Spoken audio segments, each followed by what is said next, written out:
Alexander Vale stood at the floor-to-ceiling window of his corner office, watching the city lights flicker below like dying stars.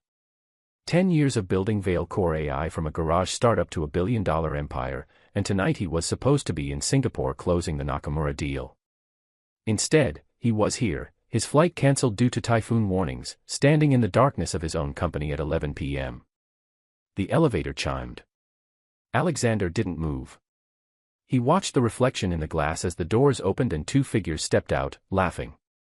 His wife Serena, wearing the diamond necklace he'd given her for their anniversary, and Lucas Kane, the struggling artist, who'd been living rent-free in their guest house for 8 months. They walked straight into his office.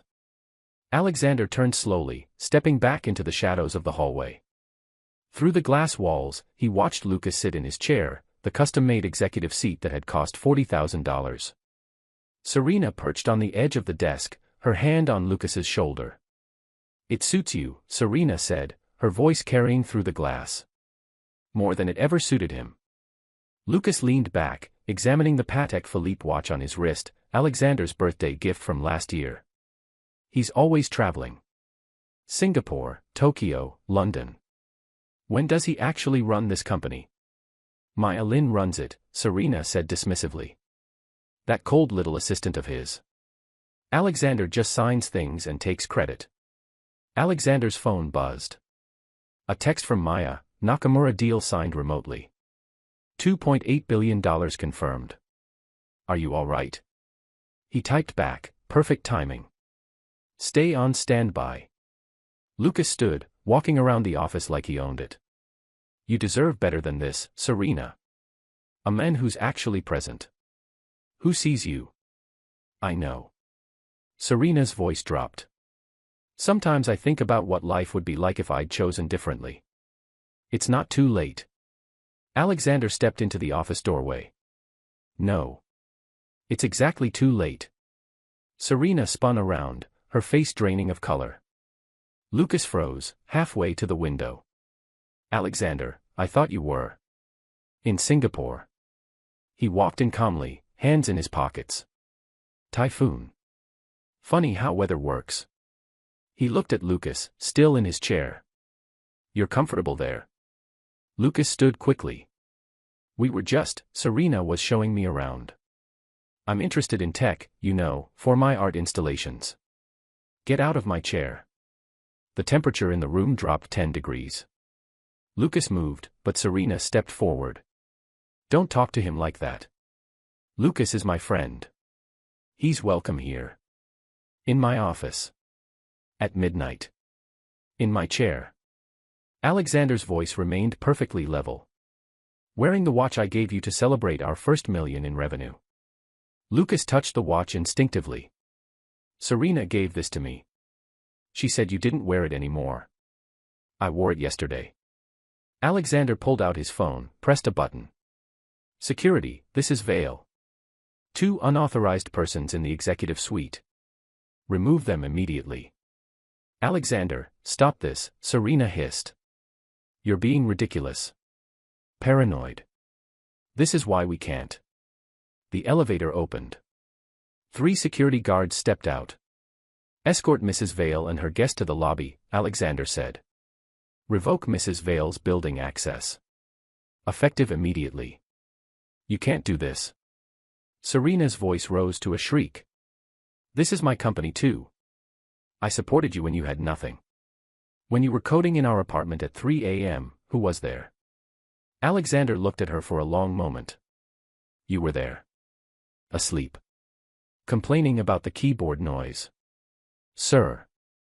The head of security, Marcus, stepped forward carefully. Ma'am, please come with us. Lucas held up his hands. This is a misunderstanding. Serena and I are just friends. Pure friendship. I would never. The watch, Alexander said quietly. What? Take it off. That watch costs more than everything you've sold in your entire artistic career. It's not yours. Lucas's face flushed. Serena gave it to me as a gift. That makes it mine. Serena doesn't own it. I do. Community property laws don't apply to personal gifts between spouses. That watch is mine. You're wearing stolen property. For the first time, Alexander saw real fear in Lucas's eyes. Marcus, Alexander said. If that watch isn't on my desk in 10 seconds, call the police. Lucas practically ripped it off his wrist, setting it down with shaking hands. Now get out. Maya Lin arrived at Alexander's penthouse at 7 a.m., carrying 2 coffees and a tablet full of documents. She found him on the terrace, watching the sunrise over the city. You haven't slept, she observed. No. He took the coffee she offered. I've been thinking. About chess. How you never make the obvious move when the brilliant move exists. Maya sat in the chair beside him, her posture perfect as always. She'd been his executive assistant for 6 years, rising from junior analyst to his most trusted advisor. Where others saw her calm demeanor as coldness, Alexander recognized it as control. You're filing for divorce, Maya said. Not a question.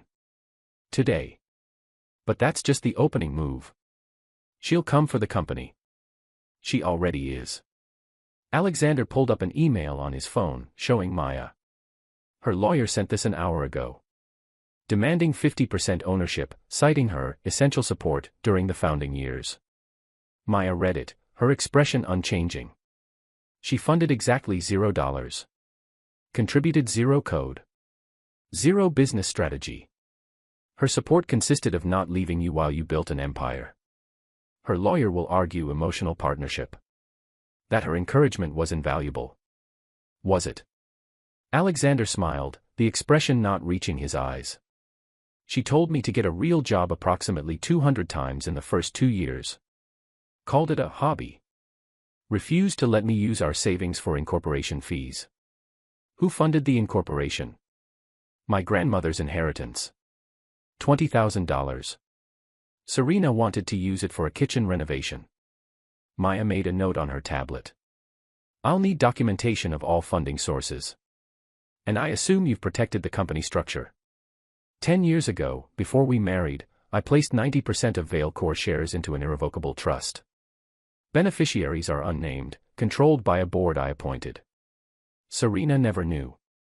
Because she never asked about the business structure. She only cared when Forbes called you a billionaire. Correct. Alexander stood, looking out over the city. She's entitled to marital assets acquired during marriage. The house. Cars. Bank accounts. Split the liquid assets, I don't care. But Vailcore. He turned to Maya. She doesn't get to take what she didn't build. Her lawyer will fight. Let them. Discovery will be fascinating. Every credit card statement, every expense report. 10 years of 5-star hotels, private shopping sessions, spa treatments in Bali. While I was working 100-hour weeks, where was she? Maya pulled up a file. I took the liberty of running preliminary numbers. In the last 5 years alone, Mrs. Vail spent $4.2 million on personal expenses. Fashion, cosmetic procedures, travel with friends. The irony. She constantly complained you didn't pay her enough attention. She wanted both. The money and the sympathy for being married to someone who made the money. Lucas Kane fits into this how? Alexander's jaw tightened. He's been positioning himself as her emotional support. The friend who understands her. Who has pure intentions unlike her materialistic husband. You've investigated him. I've had him under surveillance for 3 months. Since he moved into our guest house. Maya raised an eyebrow, the most emotion she'd shown all morning. Alexander continued. Lucas Kane. 34. Failed art career in New York. Moved to California claiming to find his authentic voice. No gallery representation. No significant sales. But somehow affords designer clothes and a new Tesla. Funded by Serena. Through a personal account she thinks I don't monitor. She's given him over $300,000 in the past year. That's actionable in the divorce. That's only the beginning. Alexander pulled up a video file on his phone. 3 days ago, Lucas contacted Vincent Zhao. Maya's eyes widened fractionally. Your competitor. My enemy. Zhao's been trying to steal Vailcore technology for years. Legal channels, illegal channels, poaching engineers. Everything short of breaking in himself. Alexander played the video, surveillance footage from a restaurant. Lucas and Vincent Zhao, sharing wine and conversation. No audio, but the body language told a story. He's making a move, Maya said. They both are. Lucas thinks he can access Veil core systems through Serena. Zhao thinks he can buy what Lucas steals. Can he access the systems? Alexander smiled. Only the systems I want him to access. Maya understood immediately. You're planting false information. I'm building a trap. And they're going to walk right into it. He handed her a folder. This is Project Artemis. Completely fake. Looks like revolutionary AI architecture. Actually, backdoored code that will brick any system it's installed on. And when it fails, it'll broadcast exactly who stole it and where it came from. You're ending both their careers. I'm ending their freedom. Corporate espionage is federal. Minimum 10 years. Maya studied him carefully. This isn't just about protecting the company. No, Alexander admitted. It's about teaching a lesson. You don't take a man's peace, his home, his trust, and walk away clean. You don't smile while you betray him and expect mercy.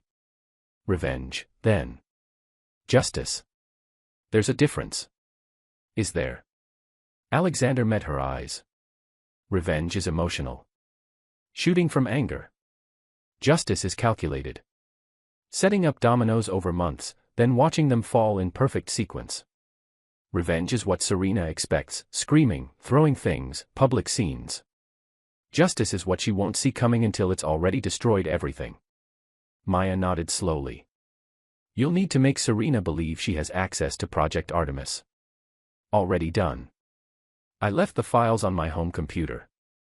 Password protected, but with the password written in my desk drawer. Where someone looking would find it. How long until she takes the bait? Lucas is desperate. Zhao is impatient. I give it a week. It took 3 days. Alexander watched from his office as Serena entered Veil Core headquarters, wearing sunglasses and a hat like a celebrity hiding from paparazzi. Security let her through. He'd specifically instructed them to allow her building access one final time. She went straight to his office. Through security cameras, Alexander watched her sit at his computer, pull out the password from his drawer, and begin downloading files. Her hands shook slightly as she inserted a USB drive. Project Artemis transferred in 6 minutes. She left quickly, not looking at anyone. Got it, Maya said, standing beside Alexander. Full digital trail. Her access, her download, her device. Tag the files. I want to know the moment they're transferred to anyone else. They didn't have to wait long. That evening, the files moved from Serena's laptop to Lucas's. By morning, they'd been sent to an encrypted email account registered to Vincent Zhao's Shell Corporation. The deal is happening, Maya reported. Lucas is meeting Zhao tomorrow night. Wire transfer, $5 million for the complete Project Artemis code. Vincent must be celebrating. He's already announced an emergency board meeting. Plans to reveal a revolutionary new product that will destroy Veilcore's market position. Alexander smiled. Then let's give him a stage. The press conference was scheduled for Tuesday at 2 p.m. Vincent Zhao's company, Apex Technologies, had sent invitations to every major tech journalist, promising a paradigm shift in artificial intelligence. Alexander sat in his office, watching the live stream with Maya beside him. Zhao took the stage, confident and grinning. Behind him, massive screens displayed the Apex logo. Today, we unveil the future of AI. Technology that will make current systems obsolete. We call it Prometheus. The demonstration began. Code scrolled across screens. Zhao's head engineer explained the revolutionary architecture identical to the fake Project Artemis. Activating system in 3, 2, 1. Every screen went black. The audience murmured. Zhao's smile faltered. Then, slowly, the screens came back online. But instead of Apex's interface, they showed Veilcore's logo. Below it, a simple message. Stolen property. Corporate espionage detected. Authorities notified. The screens then displayed documentation, the theft date, the file transfer chain, the wire transfer from Zhao to Lucas, everything. Chaos erupted. FBI agents entered from both sides of the auditorium. Zhao tried to run. He made it 3 steps before agents tackled him. Alexander's phone rang. Lucas Kane. He answered on speaker. Alexander, please, this is a misunderstanding, I didn't know the files were. You sold stolen source code for $5 million, Lucas. You knew exactly what they were. Serena, she gave them to me, she said you wanted to help my career. So you're confessing you knowingly received stolen corporate data, then sold it to my competitor. Thank you for making the prosecutor's job easier. Please. I'll return the money. All of it. Just don't press charges. The charges are federal, Lucas. I don't press them. The government does. But thank you for this call. It's being recorded. Alexander hung up. Maya handed him a glass of whiskey. Zhao's looking at 15 years minimum. Lucas probably 10, plus permanent unemployability. No tech company will touch him. No gallery will show his work. What about Serena? She downloaded the files, but there's no evidence she knew Lucas would sell them. She could argue she was just curious about her husband's work. Alexander took a sip. Then we wait. Lucas will try to make a deal. He'll blame Serena to reduce his sentence. And when he does, the betrayer gets betrayed. Poetic, isn't it? Lucas Kane's arrest made headlines. By evening, news vans surrounded Veilcore headquarters. Alexander gave a brief statement, expressing disappointment in those who choose theft over innovation, then returned to work. Serena called 47 times. He didn't answer. She showed up at the penthouse at midnight. Security wouldn't let her up. At 2 a.m., she sent a text, "We need to talk." About Lucas. About everything. Alexander replied, "My lawyer will contact you." 3 days later, Lucas Kane's lawyer made a deal with federal prosecutors. Lucas would testify against Vincent Zhao, providing evidence of premeditated corporate espionage, in exchange for a reduced sentence of 8 years. But in his testimony, Lucas said something else. Serena Vale provided the source code. She told me her husband was a tyrant who'd stolen credit for work others did. She wanted to hurt him. I was just helping her. Complete fabrication, but it didn't matter. The media ran with it. Billionaire's wife behind major tech theft. Serena Vale, betrayed spouse or corporate spy. Alexander's lawyer contacted Serena's lawyer with an updated divorce proposal. Alexander keeps Veilcore entirely. Serena gets nothing from the company. In exchange, Alexander won't pursue criminal charges related to the data theft. Serena's lawyer called it blackmail. Alexander's lawyer called it mercy. The divorce proceeded to court. The courtroom was cold, sterile, perfect. Serena sat with her legal team, looking smaller than Alexander had ever seen her. She'd lost weight. Her designer clothes didn't fit quite right anymore. Her lawyer argued that Serena had been essential to Veilcore's founding. My client provided emotional support, managed the household, and enabled Mr. Vale to focus entirely on his business. Alexander's lawyer presented bank records. Mrs. Vale contributed $0 to Veilcore's founding. She opposed using marital funds for business expenses. In fact, she actively discouraged Mr. Vale from pursuing the company, calling it a waste of time. In emails we can provide. Serena's lawyer pivoted. Mrs. Vale's contributions weren't financial. They were intangible. Her belief in her husband. Her belief. Alexander's lawyer pulled up an email, projecting it on the courtroom screen. This is from Mrs. Vale to her sister, dated 3 months before Veilcore's first major funding round. Quote, Alexander is delusional if he thinks this tech thing will work. I'm looking at divorce lawyers just in case I need to escape before he bankrupts us. End quote. Serena's face went white. Shall we discuss her spending patterns? Alexander's lawyer continued, pulling up spreadsheets. $4.2 million in personal expenses over 5 years. $87,000 in luxury handbags. $143,000 in cosmetic procedures. $520,000 in international travel, all with friends, never for company business. My client is entitled to enjoy her husband's success. Success she actively tried to prevent. Success she mocked and undermined. And now she wants to be compensated for it. The judge looked exhausted. Does Mrs. Vale have any documentation of direct contribution to Vale Core Technologies? Serena's lawyer shuffled papers. Not documentation, per se, but... Then this is straightforward. Mr. Vale placed company assets in an irrevocable trust prior to marriage. That trust is not marital property. Mrs. Vale is entitled to 50% of liquid marital assets accumulated during marriage, minus her excessive personal spending, which will be calculated as dissipation of marital funds. The gavel struck. Serena got the house, mortgaged to the limit. 2 cars. And $800,000 in cash after her spending was deducted. No company ownership. No stocks. No ongoing support. As they left the courtroom, Serena grabbed Alexander's arm. Please. Can we just talk? 5 minutes. He looked down at her hand, then at her face. No. Alexander, I made mistakes. I know that. But we had 10 years together. That has to mean something. It meant something when you were making those choices. Now it's evidence in a divorce proceeding. I never meant to hurt you. You brought another man into my office, Serena. You humiliated me in my own company. You helped him steal from me. Whether you meant to hurt me is irrelevant. You did. Her eyes filled with tears.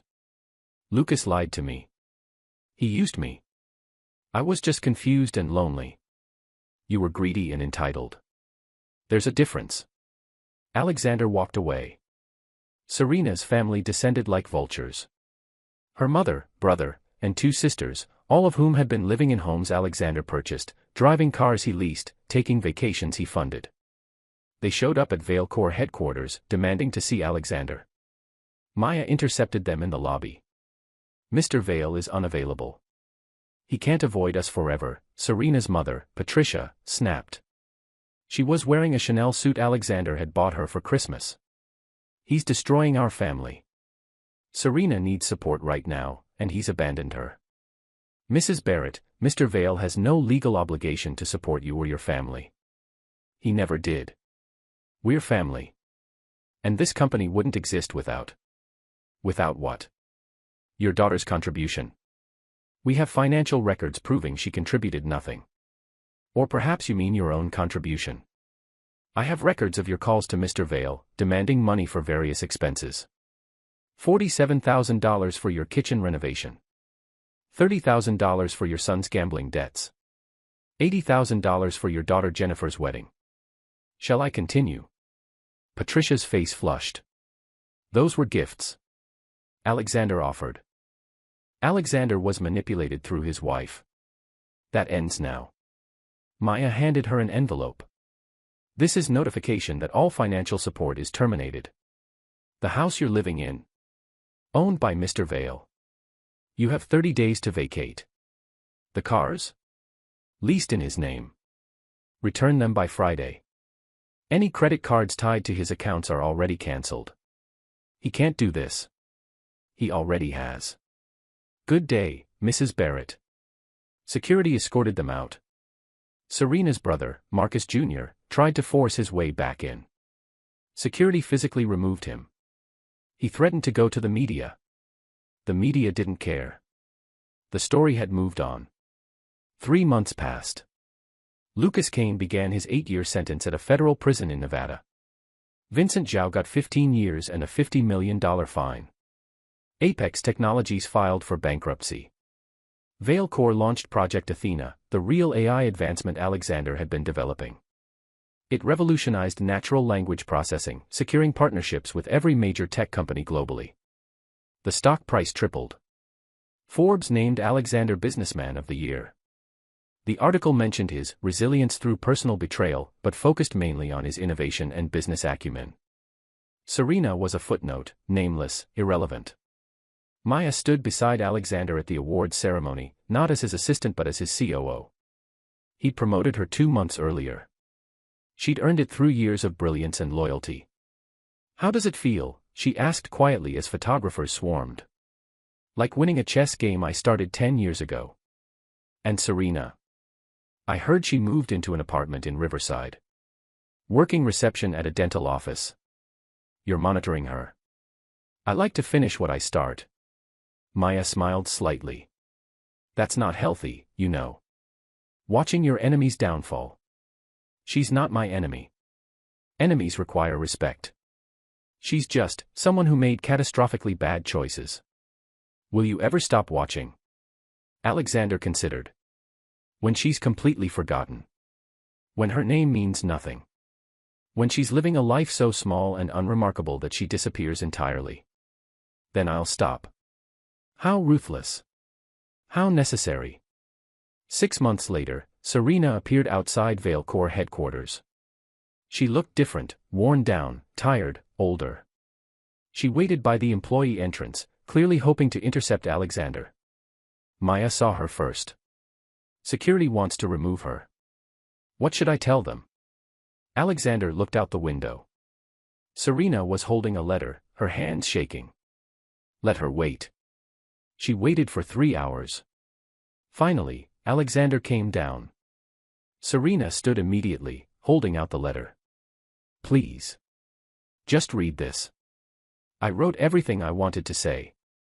"No. Alexander, please. I know I destroyed everything. I know what I did was unforgivable. But I need you to know that You need me to know what, exactly? That you're sorry? That you made mistakes? I don't care, Serena. Do you understand? I genuinely do not care about your remorse or your suffering." Tears ran down her face. "I've lost everything. My family won't speak to me. I lost the house. I'm working minimum wage. I can barely afford my apartment. I have nothing left." "Good." She flinched like he'd struck her. "You wanted a life separate from me," Alexander continued, his voice perfectly calm. "You wanted Lucas. You wanted to hurt me. Now you have exactly what you chose. Consequences. I was wrong. I was so wrong. I didn't appreciate what I had. I didn't appreciate you. If I could go back. But you can't.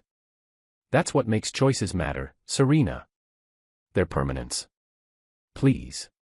She dropped to her knees on the sidewalk. "Please, Alexander. I'm begging you. Just help me. Anything. A job. A loan. I'll sign anything, do anything." He looked down at her, and for a moment, he saw the woman he'd married. Young, bright-eyed, full of dreams. Then he saw her in his office, laughing with Lucas. Mocking him. Betraying him. "Stand up." She stood, hope flickering in her eyes.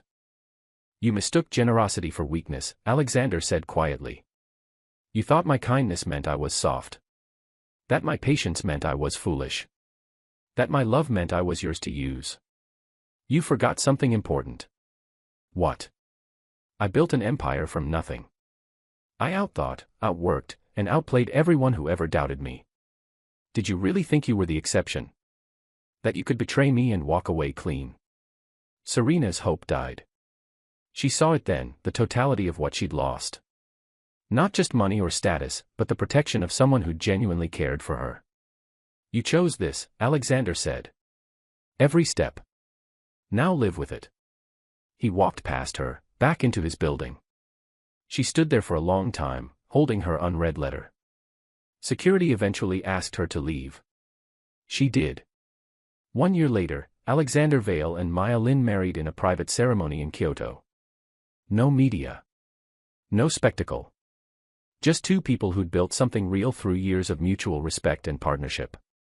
The wedding was elegant but simple. Maya wore a dress she'd chosen herself. Alexander wore a suit he'd owned for years. They didn't need extravagance. They had something better: equality. Trust. Partnership. That night, standing on their hotel balcony overlooking the city, Maya asked the question she'd held for months. Do you ever wonder about her? Where she is? I know where she is. Still watching. Last time. Just to close the loop. And Alexander pulled up a report on his phone. Serena was admitted to a psychiatric facility 3 months ago. Acute depression, anxiety, disconnection from reality. Her mother committed her after she was found in a park at midnight, talking to herself about fixing everything. Maya took the phone, reading. She's lost touch with reality. She created a fantasy where she mattered. Where her choices didn't have consequences. Where I would eventually forgive her and take her back. Reality couldn't compete. How do you feel about that? Alexander thought carefully. Nothing. I feel nothing. She's not my wife anymore. Not my responsibility. Not my concern. She's just someone who once made very bad choices and is now living with them. That's incredibly cold. That's survival. You don't build what we've built by being soft. By forgiving people who tried to destroy you. Maya handed back the phone. I'm glad I was never on the opposite side of you. You never could be. You're too smart for that. They stood in silence, watching the city lights. What happens next? Maya asked. We build. We grow. We dominate our market and then create new markets to dominate. We hire brilliant people and pay them well. We innovate faster than anyone can copy. And personally. Alexander looked at her, truly looked at her. Maya Lin, who'd stood beside him through the worst, who'd never wavered, never betrayed, never asked for anything she hadn't earned. Personally, I build a life with someone who actually understands what partnership means. Maya smiled. Good answer. 2 years later, Veilcore became the first AI company to exceed $1 trillion valuation. Alexander and Maya had a daughter, named Grace after Alexander's grandmother, the woman who'd given him the $20,000 that started everything. Serena remained institutionalized, her family visiting less and less frequently. They'd moved on, started new lives away from the wreckage she'd created. Her mother stopped taking her calls. Her brother changed his number. Her sisters pretended they were only children. Serena had become a cautionary tale in certain circles, the woman who had everything and threw it away for momentary gratification. The woman who confused a provider's generosity with weakness. The woman who learned too late that some mistakes cannot be undone. Lucas Kane served his sentence in silence. No interviews. No tell-all book. He'd become invisible, forgotten, a name that meant nothing. Vincent Zhao lost everything, his company, his fortune, his reputation. Last Alexander heard, he was teaching business ethics at a community college. The irony was not lost on anyone. Meanwhile, Veilcore launched an educational initiative, funding tech education for underprivileged students. Maya led the program, identifying brilliant minds who needed opportunity. The program was named the Trust Foundation. At the launch event, a journalist asked Alexander about the name. Because everything worth building is built on trust, he said. And everything built without it eventually crumbles. The journalist asked if this was a reference to his ex-wife. Alexander smiled, the expression never reaching his eyes. I don't have an ex-wife. I have a company, a family, and a future. Everything else is just noise I stopped hearing years ago. And he meant it. Serena Vale had ceased to exist in his world. Not through forgiveness, forgiveness implied she mattered enough to forgive. But through something more final, complete irrelevance. She had become nothing because she'd chosen to destroy rather than build, to betray rather than honor, to take rather than create. And Alexander Vale, who'd built an empire from code and vision and relentless will, had simply moved forward, leaving her in the ruins she'd made. The most devastating revenge, he'd learned, wasn't destruction. It was indifference. It was rising so far above someone that they could no longer reach you even to beg. It was building a life so complete, so successful, so genuinely happy that the person who tried to destroy you became a forgotten footnote in a story that was never really about them at all. On the night of Veilcore's $1 trillion valuation, Alexander stood in his home office, Grace asleep in the next room, Maya reading in their bedroom. He pulled up one final report on Serena. She was still institutionalized. Still lost in delusions of reconciliation that would never come. Still believing, somehow, that the story could be rewritten. Alexander closed the file permanently, then deleted his access to the monitoring system. He didn't need to watch anymore. She was gone. And he had won so completely that even victory felt like old news. He walked to the bedroom, where Maya looked up from her book. "It's done," he said quietly. "Done. All of it. The watching. The monitoring. I deleted everything." Maya marked her page. "And how does that feel?" "Like closing a book I finished reading years ago. No lingering feelings." Alexander thought about it honestly. "You know what the strangest thing is? I thought I'd feel triumphant. Vindicated. Instead, I just feel tired of the whole subject. She's not worth the mental space anymore. That's growth. Or just pragmatism. We have a daughter now. A company worth $1 trillion. Projects that could change humanity's relationship with technology. Why would I waste another second on someone who chose to be insignificant?"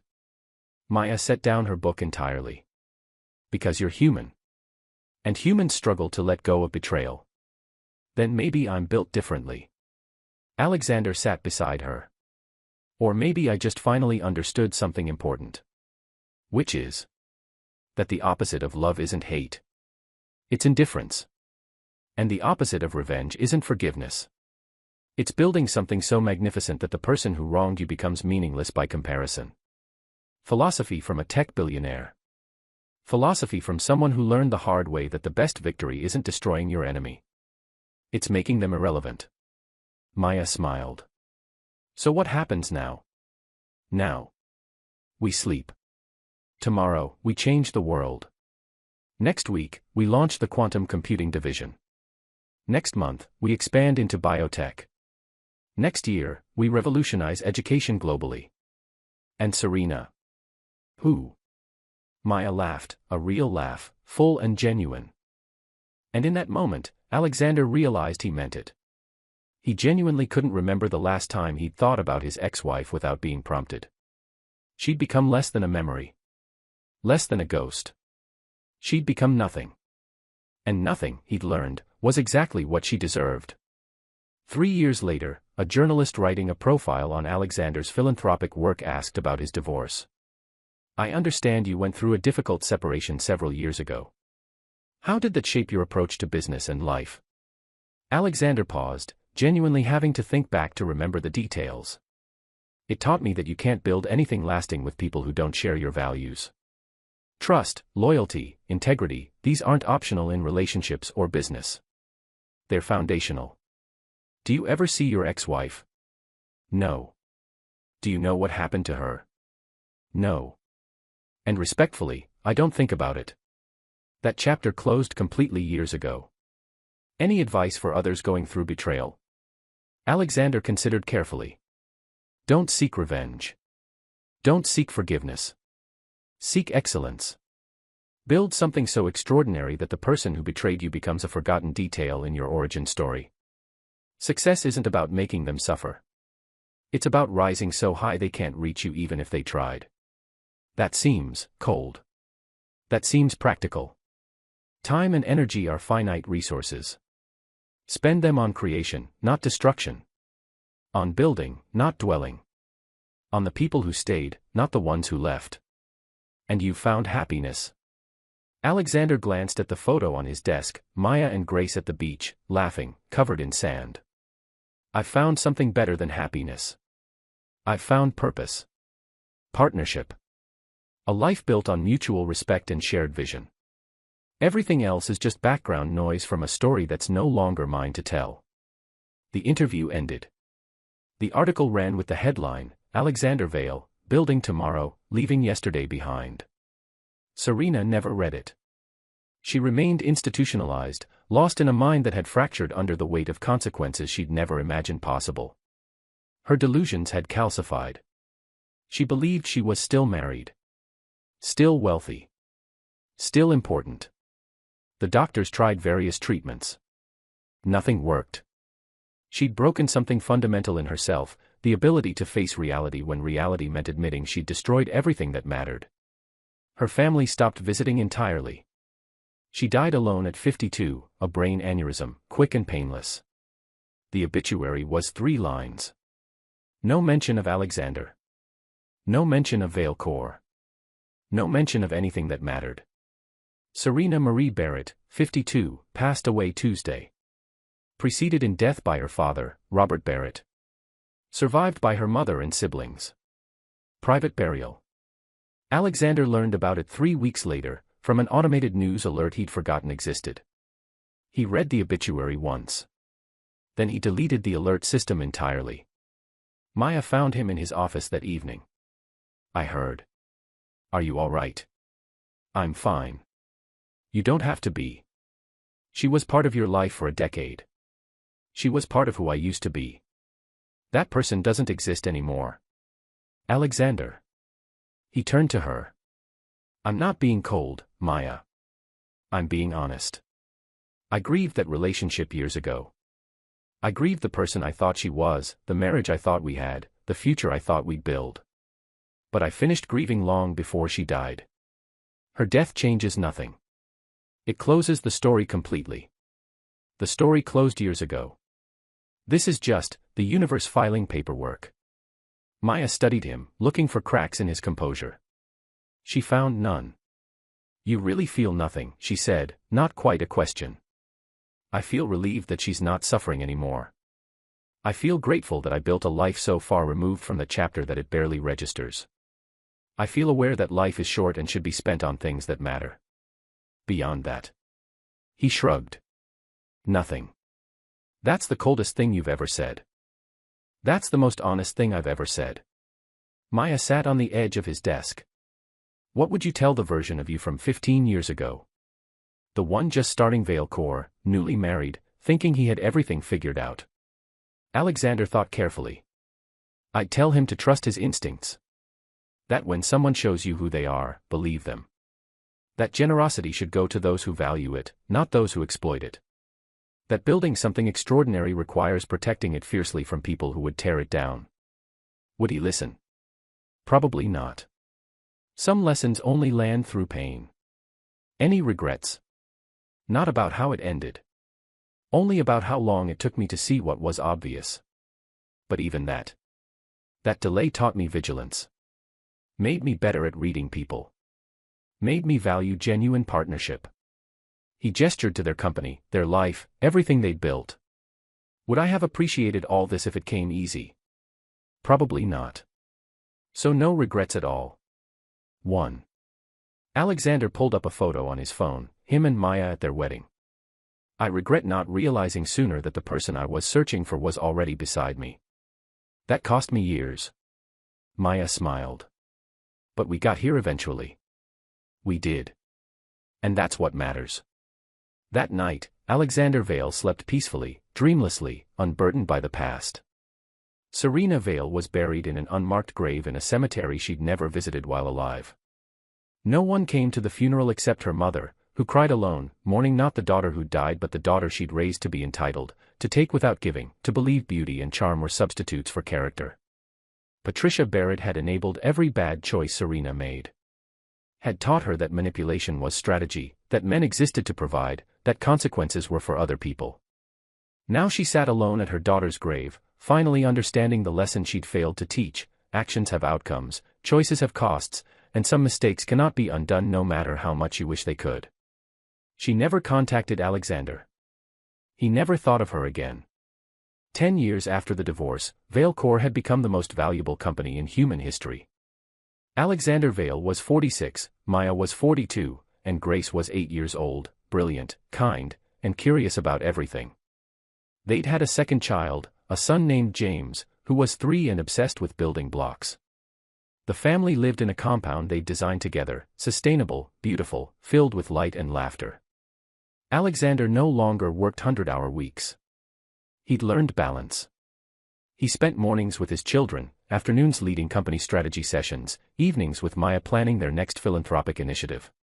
Vale Core had funded schools in 47 countries, provided clean water to 200 million people, and pioneered AI systems that diagnosed diseases faster than any human doctor. Alexander's name appeared in textbooks as a pioneer, an innovator, a man who'd changed the world. Serena's name appeared nowhere. She'd been erased from the story not through malice but through irrelevance. History remembered builders, not those who tried to tear them down. On Alexander's 46th birthday, Grace asked him about his first marriage while they sat in his study, working on a puzzle together. "Daddy, I heard Uncle Marcus say you were married before Mommy. Is that true?" Alexander didn't hesitate. "Yes. A long time ago."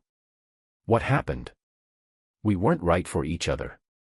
We wanted different things." "Did it make you sad?" "For a while. Then I learned something important." "What?" Alexander looked at his daughter, seeing Maya in her eyes, seeing his own determination in her posture. That the wrong relationship ending makes space for the right one to begin. If I'd stayed where I wasn't valued, I never would have built what I have now. I never would have found your mother. Never would have had you and James. So the sad thing became a good thing. Exactly. Sometimes the hardest experiences teach the most important lessons. Grace thought about this seriously. "What lesson did you learn?" Alexander smiled. "That your value isn't determined by how someone treats you. It's determined by what you build, who you become, and who you choose to share your life with. I chose wrong once.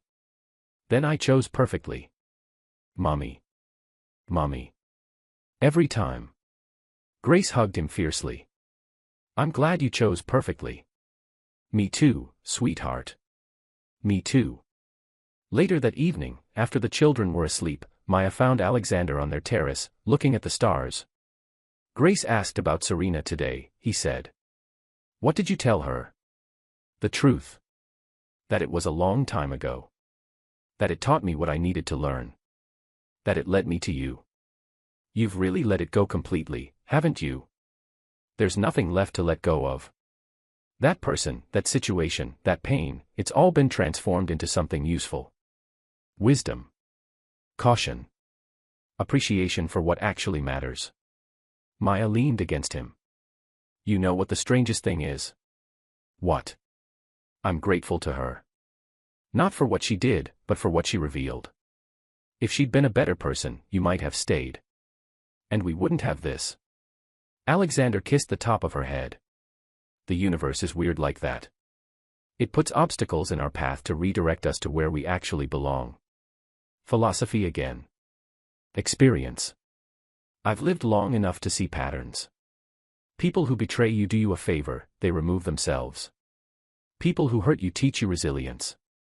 People who abandon you make space for better people to arrive. And people who stay, they get everything. Loyalty. Love. Partnership. A life built together.